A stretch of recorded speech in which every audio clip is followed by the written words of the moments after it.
What's going on, everybody? This is Mitch from RespectMyRegion.com, back with another episode of the RMR Podcast. Today, I'm joined by special guest Andrew Mieure of Top Shelf Budtending. How we doing today, Andrew?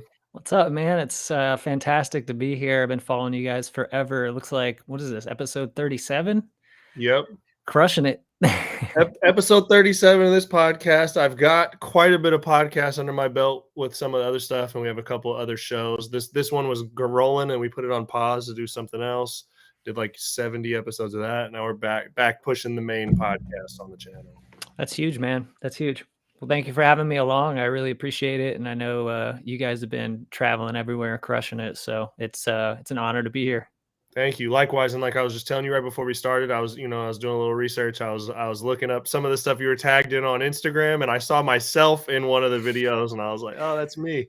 So I remember seeing the brand there, and I remember I think I had a brief conversation with you. I know Joey, I think, talked more, but I remember, and like all these dots started connecting. I was like, that's where I mean, I know you from quite a few places, but that's one where I personally know you and the brand from. Was the Grasslands party at MJ BizCon in, was it December, November? I don't know. Just last December, I think. Yeah, 2021. Okay. If you've been to a party on the West Coast that involves cannabis in some form or another, I'm sure I've seen you there. Been doing it a little while.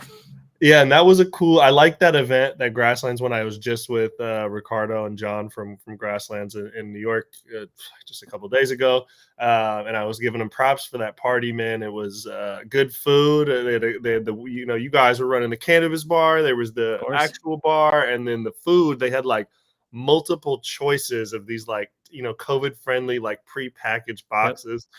And me being the stoner I am, I think I tried like all four of the food options. It was a dope party. Yeah, it was it kind of had that like backyard, barbecue friend type of vibe I like a lot. It's not too pretentious, which during BizCon is what a lot of us need. So that's why I like their parties a lot, man. It's kind of really just coming together and enjoying a little bit of cannabis, having good food, and of course it was COVID safe. So the sanitation nerd in me went nuts with that. So that was good. Yeah, and it's something I've noticed about you and the brand. We can get into that a little bit, but I know that's been, even pre-COVID, been a big part of your brand, not just from the appearance, but just from how you operate in your mindset. But I'm going to take it, how I kick off this with every guest is I talk about their history around the plant being cannabis. So I'm just kind of curious your origin story around cannabis, kind of personally and professionally. Yeah, so I guess with cannabis itself, I was originally living in Ohio during college, started using cannabis then. I wasn't an early riser to cannabis. I wasn't using cannabis all through my teen years. I grew up in a super small town of like 500 people in Ohio. And my parents would know exactly when I smoked, and they kept a kind of tight clamp on me. So I was a really good kid all the way up until, 21. And then I started drinking, and then I started branching out into cannabis instead because I was having a lot of anxiety issues. And the doctors prescribed me Xanax, Zoloft, all the really nasty benzodiazepines. And they were really starting to kind of mess with how I was operating day to day, how I felt. So I weaned off of those and started just smoking to take the edge off. And I started watching tons of documentaries about cannabis. And I was like, I really need to get involved in the industry and change somebody's life. So I moved to Denver, Colorado, and right when the adult use was coming on, and I started working in medical facilities, medical dispensaries, where we were selling cannabis to patients, and kind of got started on the medical side and was there to help people. And I think that a lot of that nowadays is kind of lost. We don't really take into consideration the patients or cannabis as medicine anymore in that way. So I kind of fell into the hospitality side of cannabis with my current business by going to a couple parties in Denver in the early 2014s. I noticed that there were people kind of hanging out and congregating and trying products, but there was nobody serving and nobody educating about the products that they were ingesting, nobody cleaning anything. It was kind of gross. So I was like, all right, there's an opportunity here for building a business around this and bringing everybody together with cannabis, but also, making sure it's compliant, making sure it's safe, making sure people are actually taken care of, and then integrating those hospitality pillars into what we do in cannabis. So, from 2015 until now, man, it's what we've stood for. And it's all been pretty, it's been a pretty long ride. And I feel that it's coming along. We're starting to really value these things now. And I've been doing it for such a long time that it was just a standard procedure. But now we're starting to see cities, states, and other companies really kind of jumping on board with kind of the ethos that we've had for as long as we've had. So it's been cool. Awesome. And what year did you start the company, the brand Top Shelf Budtending? So officially, if you go back and look at our LLC paperwork in Colorado, 2015 was when the business officially started. So been doing it for a while.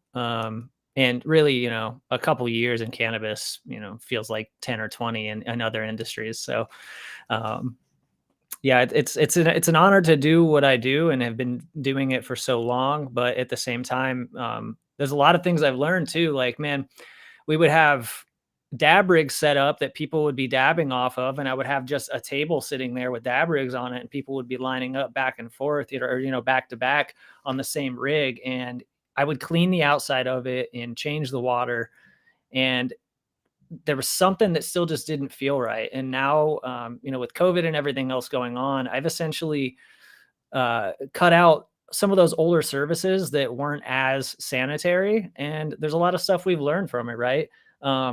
Some of those older practices we have to change and be updated with the science and be updated with what the consumers are wanting. So we've moved towards more products and consumption types that are sanitary and a lot easier to serve single serve and single use products, which is really good for us to learn early, because we're starting to see that type of trend within the lounges now, where they're only allowing single serve products, limited sharing, devices that have to be cleaned heavily between each guest.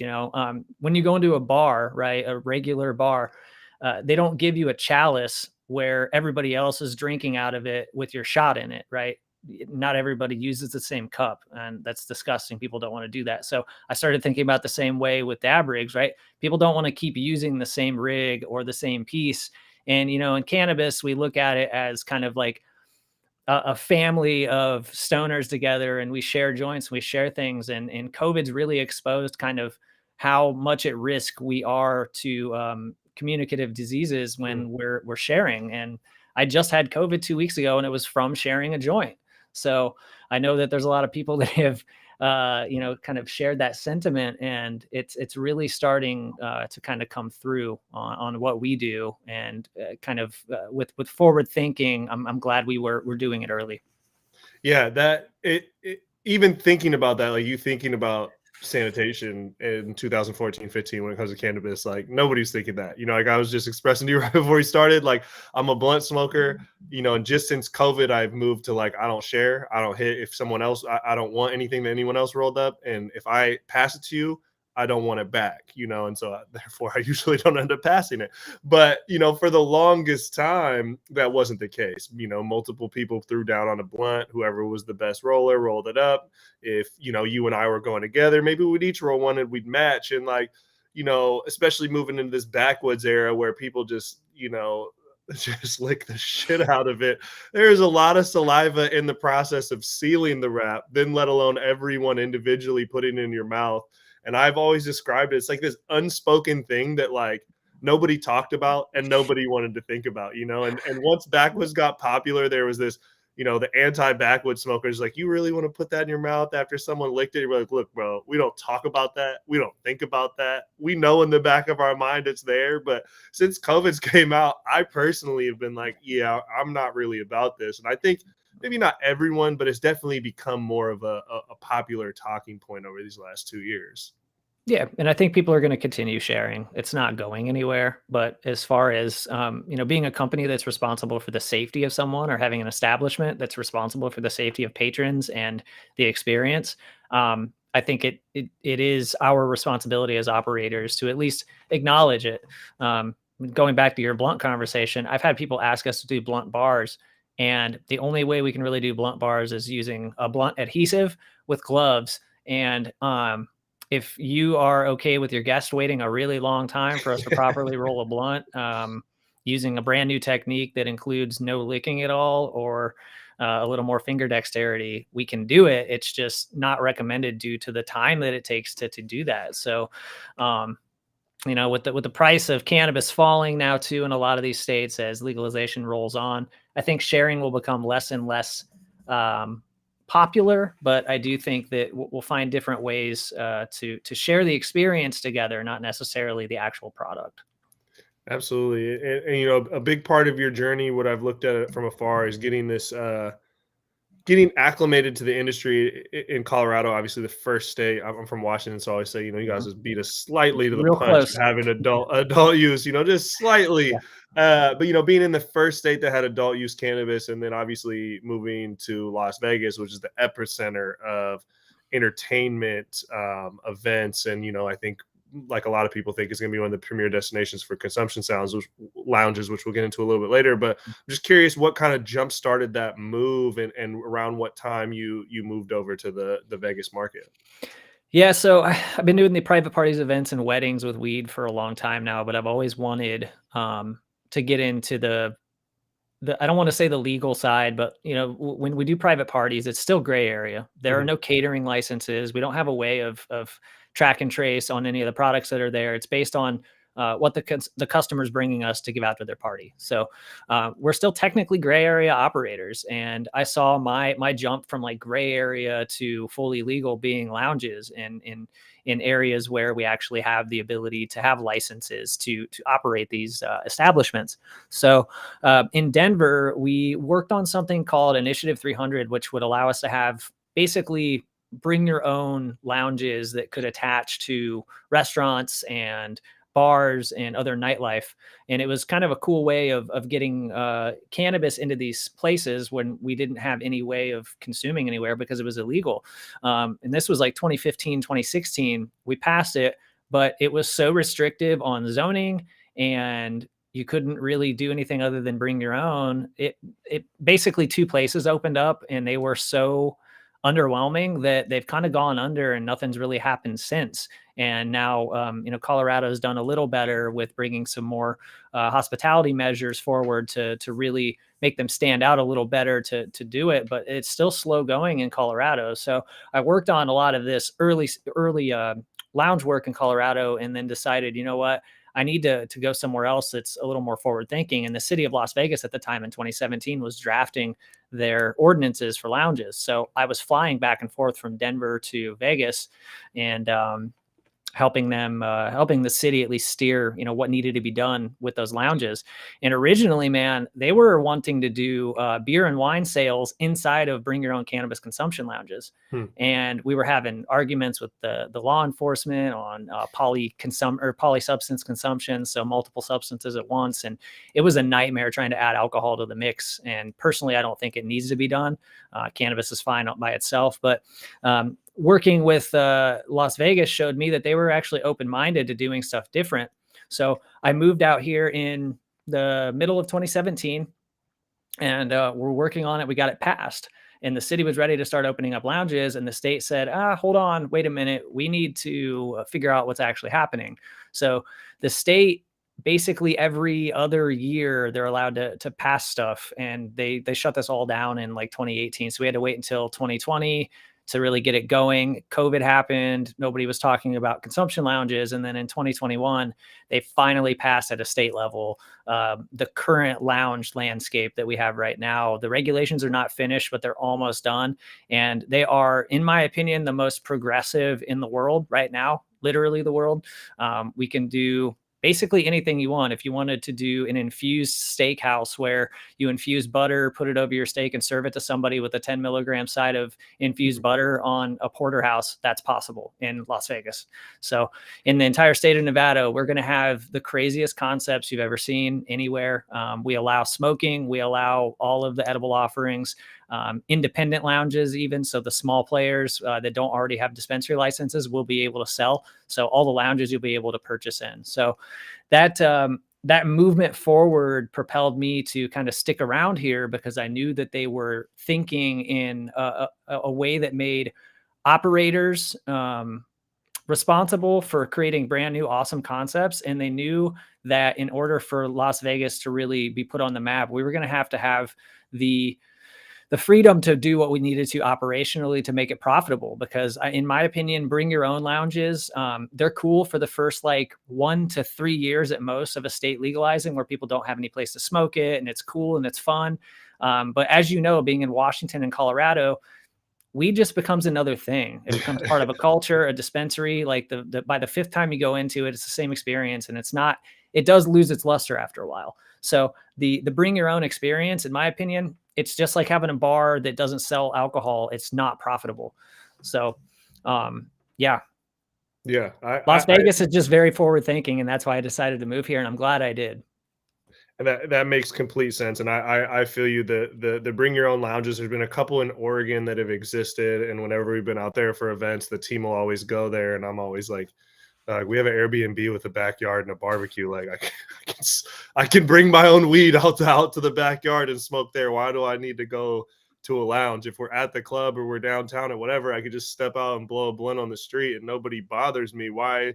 I don't need to go to a lounge. And I've always thought that from a business perspective is like, so what do? Then you charge $3 for a soda, $5 for a soda, and candy bars, and what, adding up what rent is in some of these cities. I don't see it as a viable option if you can't sell the product. I was just in New York at some of the underground clubs, and some of them required a minimum purchase, and that's super gray area, moving to a little bit darker color. That's a little risky.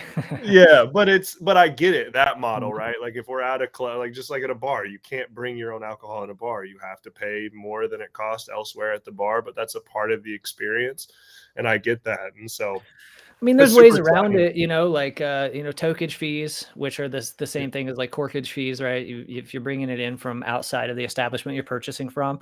And it's also like, not being a dick to the people that are providing a business where you're going in, right? Like if you're going to go to a lounge and not spend any money, then just don't go to the lounge and stay at home, right?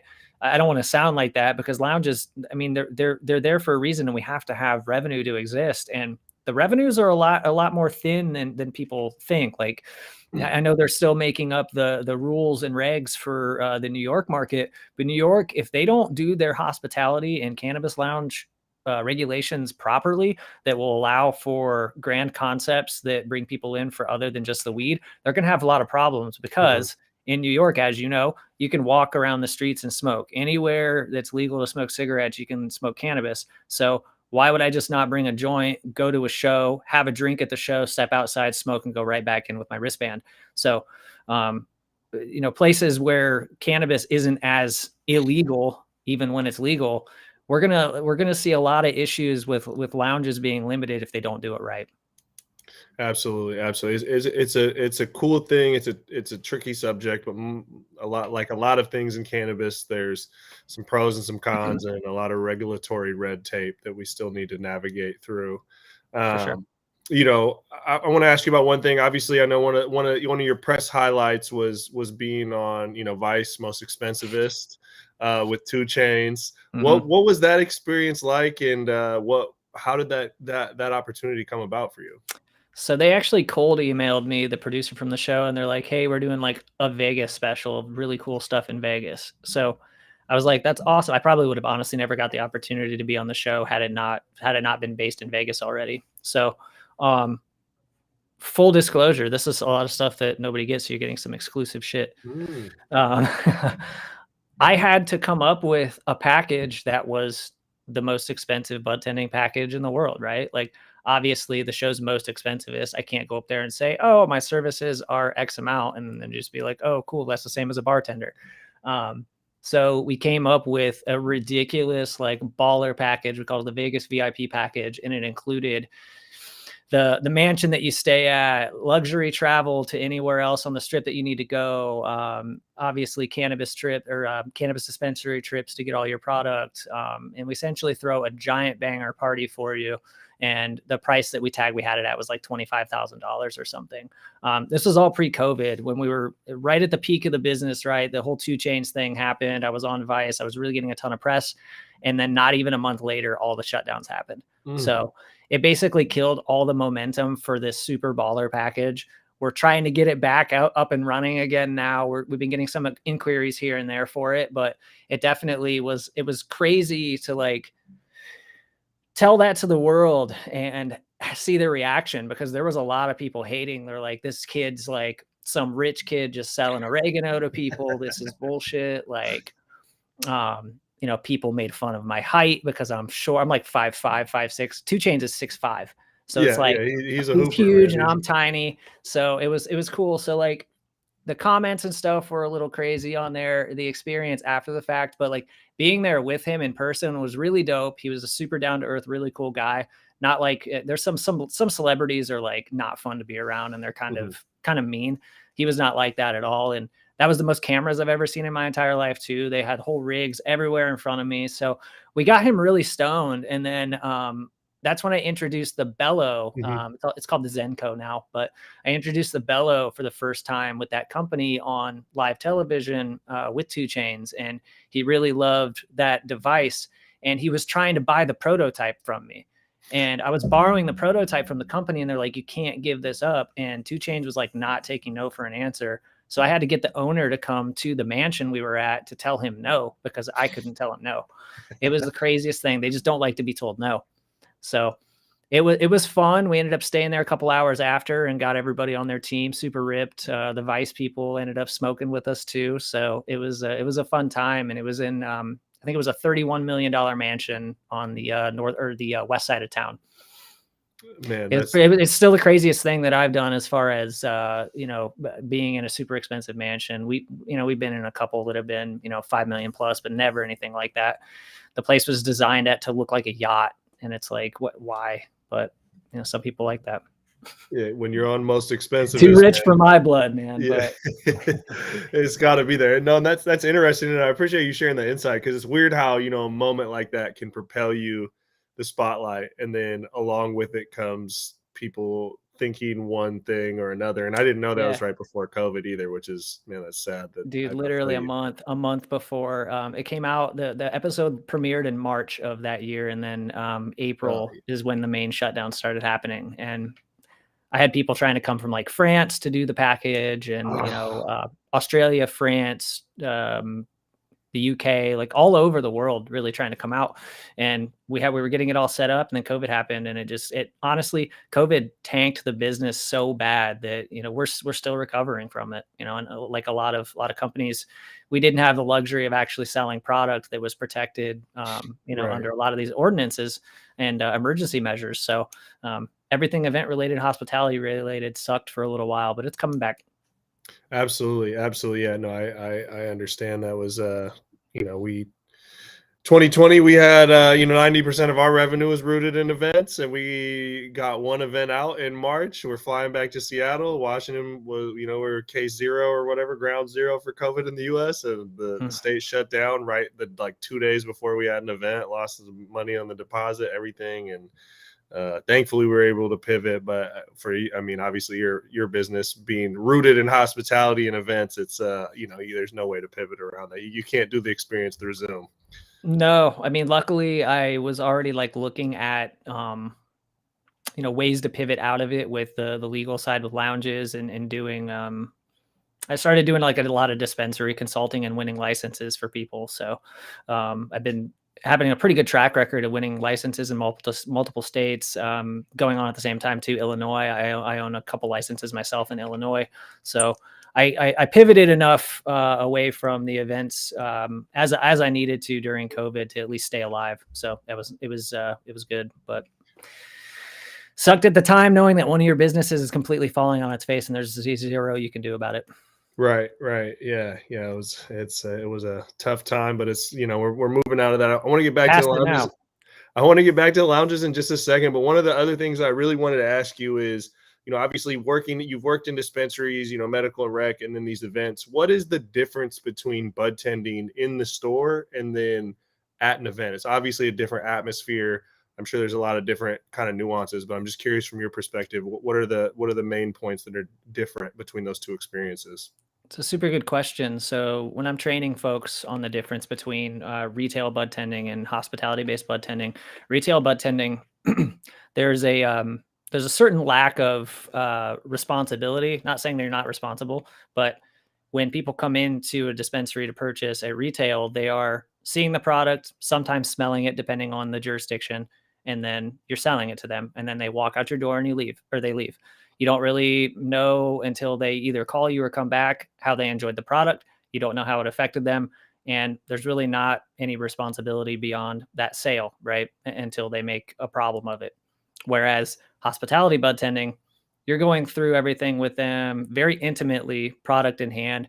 They're not necessarily buying it unless you're in a lounge. So say for a wedding, they come up to the cannabis bar. We go over the product with them, go through the whole cannabis sommelier spiel, giving them tasting notes, scent notes, really getting them excited about the process, taking them on what I call an olfactory adventure, right? So people get excited when you relate cannabis to things that they already know. So if you've got, say, like a tangelope that smells super gassy and has a lot of orange notes in it, you can tell someone, oh yeah, this smells just like stepping on a pile of tangerines while you're pumping gas for your semi. And they'll be like, oh, cool. Yeah, that's dope. Like kind of getting a picture of what you're telling them it smells like. So it's exciting for them. And I know as stoners right now, when you smell weed every day, it doesn't sound that exciting. But I'm telling you, when you get somebody that's not used to cannabis or seeing it in this capacity, or they're being, served it, they really get excited about things that you're bringing to them that they have some type of connection with. So kind of giving them a different experience than in the stores, right? Like I said, you're also watching them consume the product in front of you. So if something goes wrong, you have to know how to act if somebody overconsumes, or if they don't like a product, or if, God forbid, they're drinking and smoking or doing something else and they get violent. We have to know how to treat these scenarios. Whereas in retail, obviously you have to worry about robberies, armed robberies. There's things you have to worry about there. So that's different. But when you sell the product to someone, you're not following them home and ensuring that it's a good experience. So there is some nuances between the two. Yeah, no, that makes complete sense. And I also think the note of people that aren't in the echo chamber of the industry, there's the high end consumer, and then those of us that work in the industry that really nerd out about terp profiles and strains. And I think that we tend to not understand, we're like in like the 1% of like, being spoiled with understanding and having this palate for cannabis, but we don't understand these things. So I totally get what you're saying with when you're understanding. I mean, we're in the 1% of the 1% too, dude. Like, and I always get weird about it because we're always like on the cutting edge of looking for everything, and like terpene profiles making people feel differently. I'm a huge science-based guy. There's a lot of stuff we just don't have science for that I feel the industry's making up. So we're like other industries, right? Weed is trying so hard right now to be like wine that we're making shit up sometimes. I really feel that way. We're making up like certain tasting notes or making things sound better than they are to sell products. And while yes, I do believe that the one thing that cannabis does have is its scent profiles. It's the one way that we can get people excited. You don't really crack open a beer and smell it at the store like you could with some dispensaries, right? You can smell the product before you purchase it and you know exactly what you're getting. And with tasting rooms coming along too for cannabis, tasting rooms and lounges, people will be able to actually sample product. So it's cool to kind of see the evolution. I know everybody's like hating on THC percentages, but that THC percentage is just rooted in the same way people have been shopping for alcohol for so long. A lot of people look at the percentage of alcohol based on what product they want to buy. Are you going to buy a 40 or 80% hard liquor? Or are you going to go with a 4 to 8% beer? It's just been ingrained in our culture so long. Beer doesn't hit you nearly as hard as alcohol or hard liquor does. So we already know those differences, whereas cannabis is so complicated. I think we're just trying to find ways to simplify it for the consumer so much that nobody's really found a definitive answer yet. I know like Candescent tried just renaming strains to give you a feel of how you're feeling, but cannabis is so complicated. I don't know that it'll get there. And then like the consumer base too, a lot of people that consume, that buy product, they're not like us. They're not connoisseurs. They just want to be high, and they don't really necessarily care about what type of high it is or how it tastes. It just, to some people that I've talked to, they're like, I don't know how you're tasting cherries or orange peels. I just taste burnt cannabis. So, being more education forward and kind of helping the public get excited about the smells and the tastes that they have will really, I think, help navigate this forward.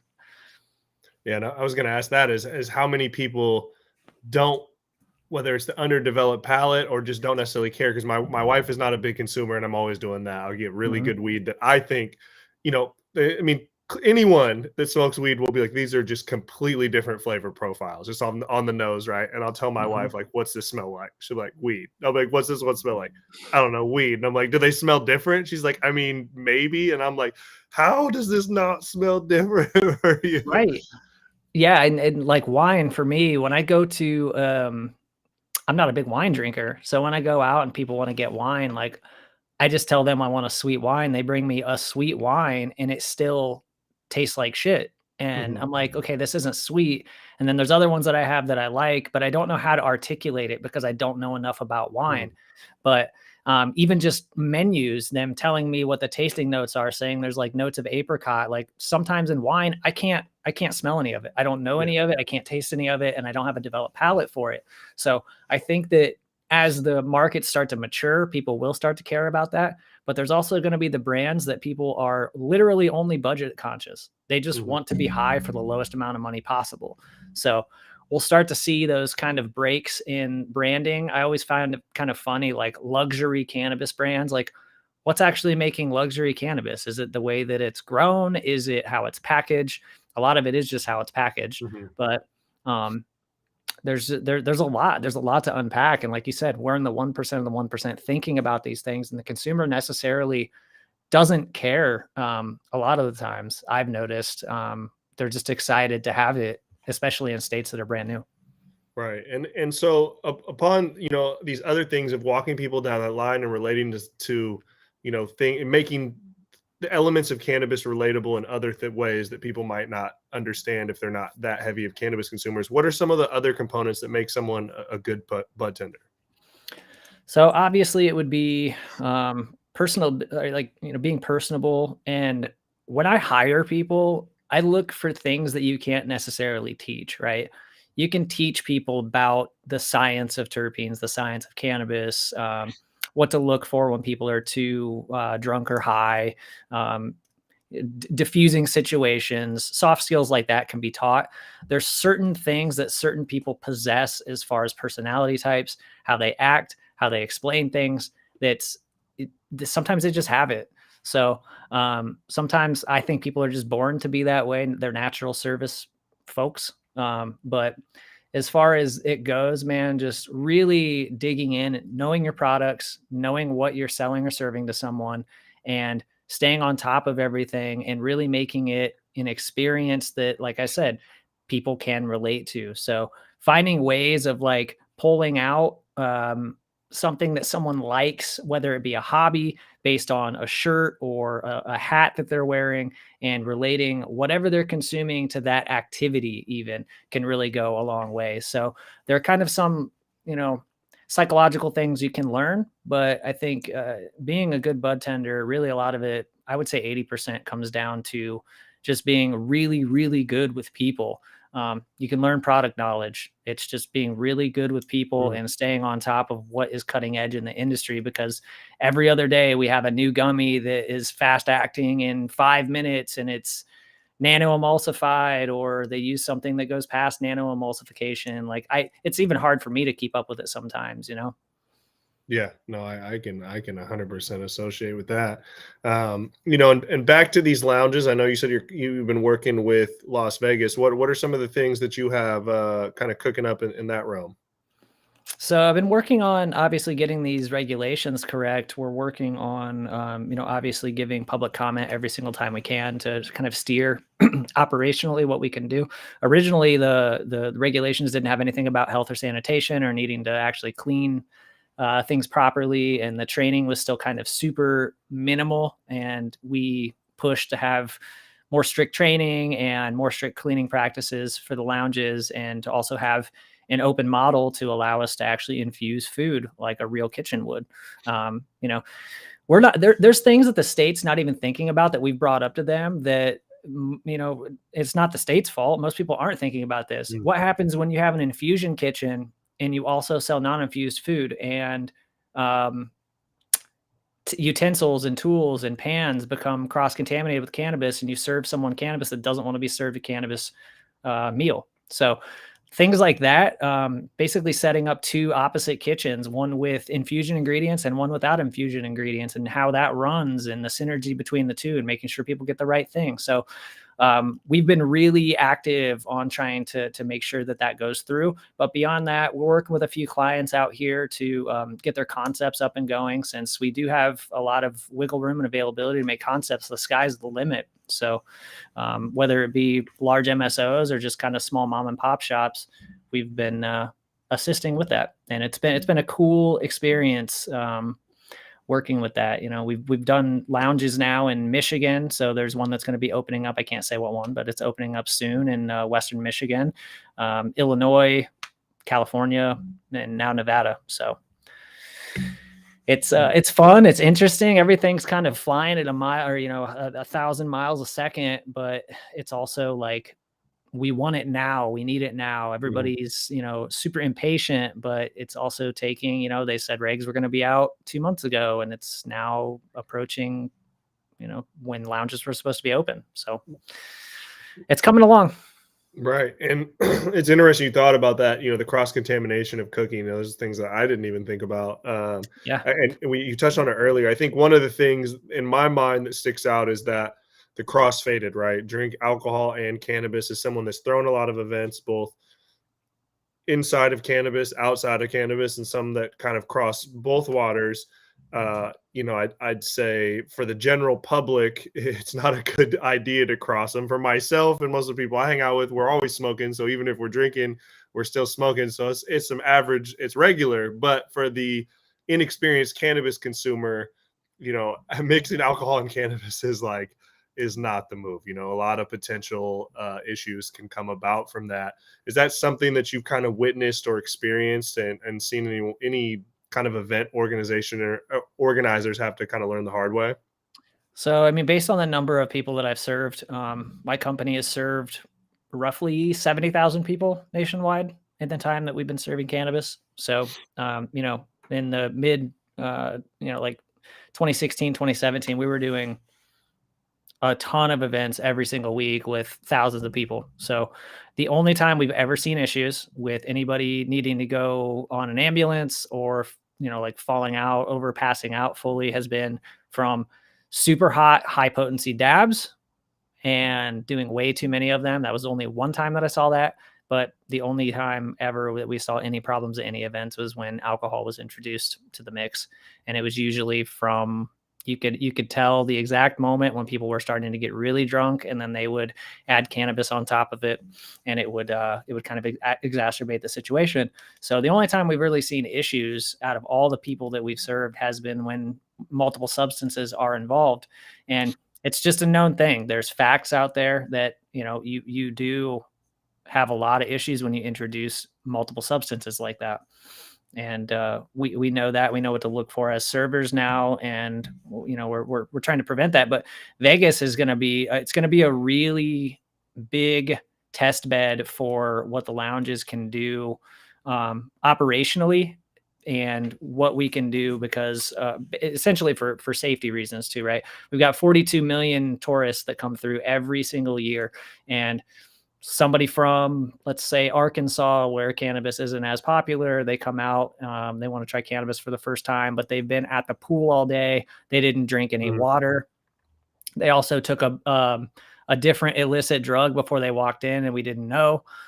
There's a lot of things that we're going to need to be looking at, thinking about, and observing as servers to prevent any issues. And luckily in this state, they had enough foresight to write into the bill that if you're serving cannabis to someone that is over the age of 21 and they're not visibly impaired to the point to where you can't serve them, the business and the person serving cannot be held liable. So we have protections built into our lounges that no other state does. I've never seen that anywhere else. So we're actually protected here, but we still do have a duty and a responsibility to make sure that people are having a safe and fun time, especially in Vegas, because people just go wild out here, right? They come out to Vegas. That's just it. Movies have been made about it, hangovers, all the comedies we love, but that's our everyday life here.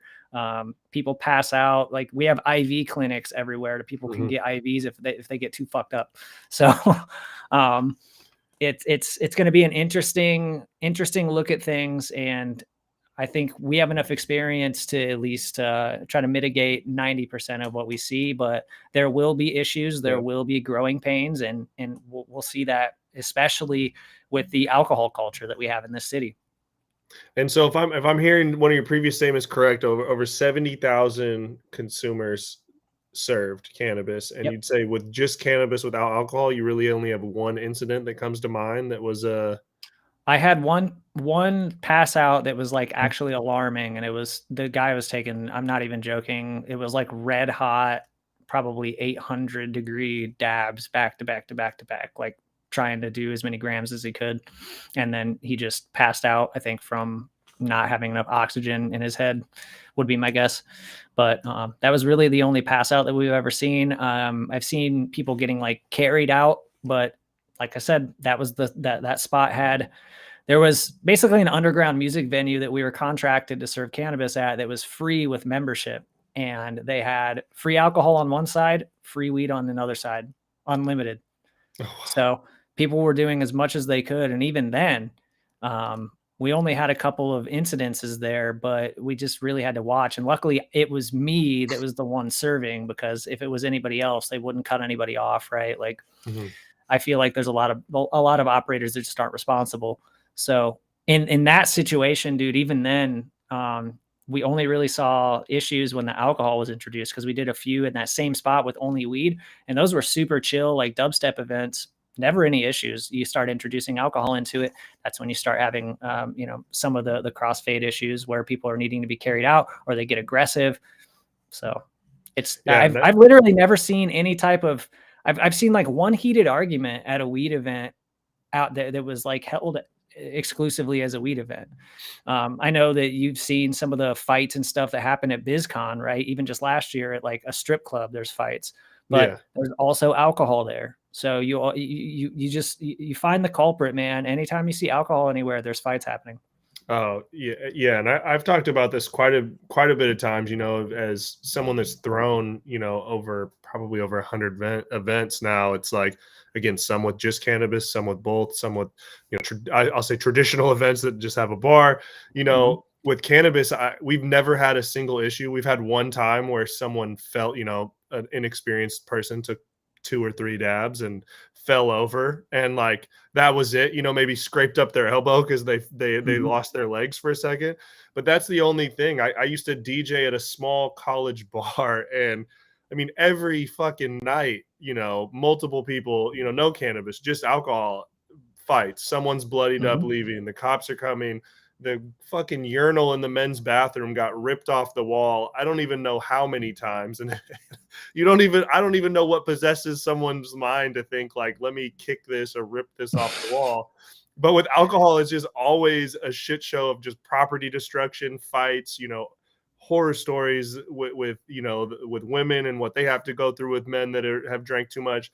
But at cannabis events, it's nothing. And you see all of this bad stigma, and so many people are scared of lounges. And I've just always encouraged people, go to an event with no alcohol and cannabis and try and spot one thing, and then just go to any bar, any club with over 75 people and spend 5 minutes there, and you will it's a night and day difference. But somehow, the general public is so scared of cannabis, but alcohol is just normalized.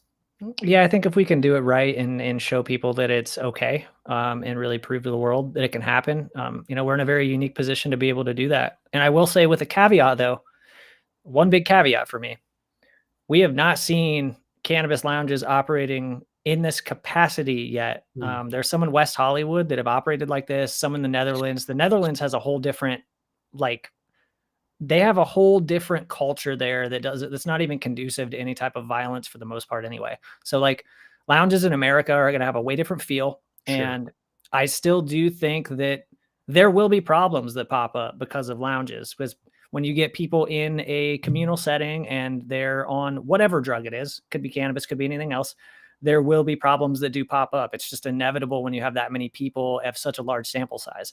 So it's just, how much is the media going to blow up any potential problems that are going to come up? And how do we as an industry mitigate them and make our processes, procedures, and operations as ironclad as possible to make people as safe as possible, to make sure that we're being held to the highest standards still. So I think with that caveat, right, there will be things that pop up. We haven't really seen lounges in the general public in this capacity. And going back to talking about being in the 1% of the 1%, a lot of the events we throw are industry related, where people are smoking constantly. They know what to do. They know how to feel. They know what they're feeling.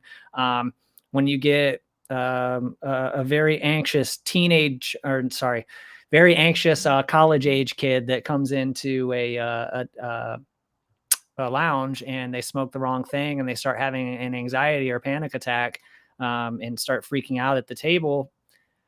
I mean, those are things that we're gonna see with the general public coming through. So we just have to watch it and pay attention and move forward as the best we can. Yeah, there's a lot of important but things. By and large, you're right though. Alcohol is 95% the issue.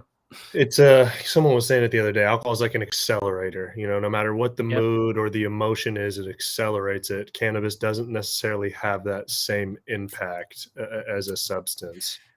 I mean, have you thought about this too? There's some of the events I've been to, people don't really like dance to cannabis. If you've ever been to like a high energy concert or show and people are stoned, they kind of just stand there and watch the show and enjoy it for what it is. Yeah. I've always had this like fantasy of having a cannabis dance club and like really mimicking bottle service and stuff out here. But I'm low-key afraid that it's actually not going to work. Yeah. I feel like the Cirque du Soleil with smoking would be a little more popular. Yeah, I mean, like things like analog style games like outdoor chess or like giant chess pieces or like putt golf, things like that require some type of motor skill, or watching a movie or watching a performer. Those things work really well, but like high energy EDM dancing when you're stoned, I don't know. We also don't know what concepts are going to work either. So a lot of these businesses are such a huge risk right now. Well, Vegas, I'm sure will be ground zero, like you said, for sure. Not just the regulations, but I mean, you look at Vegas is an entertainment city, so I'm sure any way cannabis can be infused, literally and figuratively into events or social settings. I'm sure Vegas, we're going to see Vegas try and set an example. For sure. What else do you have on the docket for 2022? Man, like I said earlier, I've been working on a lot of regulatory stuff, getting people licenses. We just won 14 or 15. Last time I knew it was about 14 licenses in South Dakota for clients. Working very heavily in New York right now, waiting on those regulations to come through. I partnered up with a law firm to start doing applications in the state of New York. So New York City is going to be absolutely bonkers. That market's going to be just crazy. If they do their hospitality right, it could, in my opinion, rival Vegas or California. So it's definitely it's gonna beat out Illinois. It's gonna rival California. So those are gonna be huge. I've been doing some more work in New Jersey. So essentially anything retail or hospitality related, if it's related to cannabis, I'm there and I'm helping get these businesses set up to succeed. Awesome. Yeah, I agree. I think we're going to see probably Vegas and New York be those top two social settings for cannabis in the country for sure. I mean, I think that's a safe bet. It just makes sense. Yeah, absolutely. So anyone out there looking for more information, topshelf-budtending.com. You got anything else, anywhere else you want to plug or Instagram or contact information? Yeah, topshelfbudtending.com. And then we also have Top Shelf Budtending on Instagram. I'm very active on there. I'll answer everything. I run the account myself. So you won't get anybody from corporate or anything crazy like that. It's me.